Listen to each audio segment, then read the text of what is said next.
Water melon ఇందాక ఇంటి ముందుకు వచ్చింది ఆటోలో. వచ్చిన తల్లి అడుగుడు. అసలు అయితే రేపు తీసుకొస్తా అన్ని అంటే కూడా వింటలే. నేను ఫాస్టింగ్ ఉంటా రేపు. భవ్య ఉంటా అంటుంది కానీ ట్రై చేద్దాం.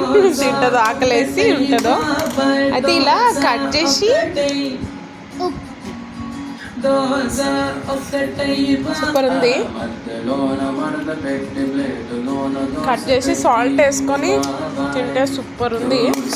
ఎవరైనా ట్రై చేసిరా సాల్ట్ వేసుకొని? ఇట్లా పింక్ సాల్ట్ పేపర్ అట్లా వేసుకుంటారు కొంతమంది. సాల్ట్ వేసి తింటే సూపర్ ఉంది. ఎవరైనా ట్రై చేయకపోతే ట్రై చేయండి. ఇంకా రేపు మాత్రం ఫ్రెండ్స్ ఫుల్ కట్ అయితే పాప ఫుల్ రేట్స్ ఉంటాయి. ఫ్రూట్స్ అయితే కట్ చేస్తా. ఫుల్ అన్ని రేట్లు ఎక్కువైపోతాయి ఫ్రెండ్స్ రేపు. కానీ తినబుద్ధి అసలు అవ్వదు. వాటర్ కూడా తాగకుండా రేపు ఉంటే ఫాస్టింగ్. మీరు ఎలా ఫాస్టింగ్ ఉంటారో నాకు కామెంట్ చేయండి. బాయ్ పాపా.